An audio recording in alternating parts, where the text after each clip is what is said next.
Indonesia terus berupaya mengembangkan sumber daya manusia yang unggul dan berdaya saing global. Kesehatan dan pendidikan menjadi dua faktor utama yang harus terus ditingkatkan dan dievaluasi, terlebih dalam menghadapi Indonesia Emas 2045.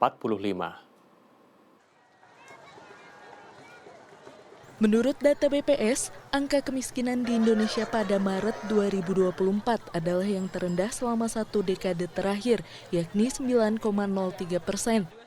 Pemerintah terus berusaha menciptakan pertumbuhan ekonomi, efisiensi pemerintah dan bisnis, hingga pembangunan infrastruktur yang maksimal, terlebih setelah melewati krisis masa pandemi selama 3 tahun.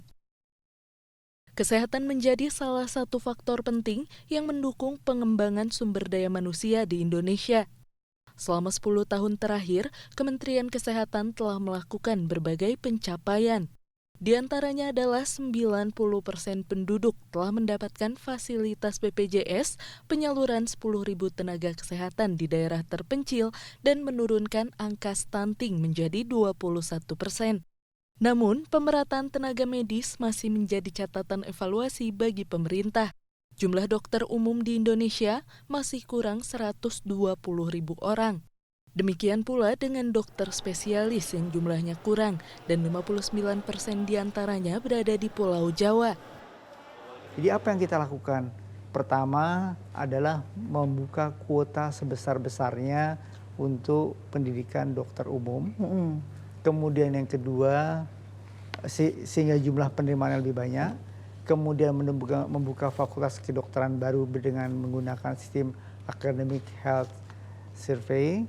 Terus yang ketiga adalah memberikan beasiswa kepada putra-putra terbaik di daerah untuk bisa melanjutkan pendidikan dokter di tempat-tempat yang ada pendidikan dokternya dengan syarat dia harus kembali lagi. Selain kesehatan, pendidikan juga menjadi faktor utama dalam mengembangkan sumber daya manusia yang unggul dan berdaya saing. Selama 3 tahun belakangan, Kemendikbudristek telah menerapkan kurikulum Merdeka Belajar yang mampu meningkatkan kompetensi literasi dan numerisasi pada siswa. Selain itu, Kemendikbudristek juga menyediakan beasiswa dengan Kartu Indonesia Pintar untuk mengurangi angka putus sekolah. Namun, evaluasi terhadap masih tingginya angka pengangguran menjadi pekerjaan rumah di masa depan. Kita memberikan keleluasaan lebih kepada satuan pendidikan, kepada sekolah, kepada perguruan tinggi untuk mengembangkan kurikulum. Tidak semuanya harus dari pusat.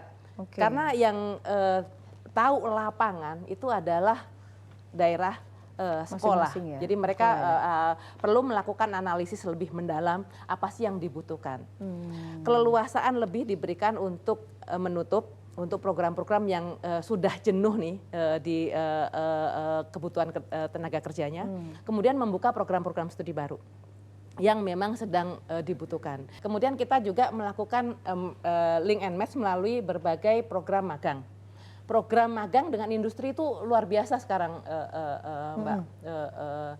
Matching fund bahkan. Jadi industri yang memberikan investasi kepada pendidikan melalui berbagai program kerjasama, kita tambahkan rupiah sejumlah rupiah yang sama yang diberikan oleh industri. Semua usaha dari kementerian dan lembaga ditujukan untuk cita-cita Indonesia Emas 2045. Hal ini karena adanya bonus demografi dengan rentang puncak usia produktif sejak 2020 hingga 2030. Yang ingin kami tekankan yang pertama adalah Indonesia akan lepas dari negara berpendapatan menengah. Artinya 2045 itu at least harus 12.000 US dollar per kapita per tahun. Apa yang harus dilakukan? Kembali kepada tadi siklus kehidupan, kita bisa mulai memetakan berapa kelompok penduduk yang berada pada kisaran setiap tahapan tadi. Sehingga intervensinya itu akan lebih tepat. Kami melihat bahwa berbagai regulasi yang diarahkan untuk menyatukan semua, misalnya ketika kita bicara tentang stunting ada perpresnya, bicara tentang vokasi ada perpresnya. Yang ini merupakan bagian dari Kementerian Kemenko PMK untuk mengkoordinasikan dengan KL yang terkait. Segala upaya kerjasama pemerintah pusat dan daerah diharapkan dapat terus tersinkronisasi demi terwujudnya SDM unggul yang berdaya saing global.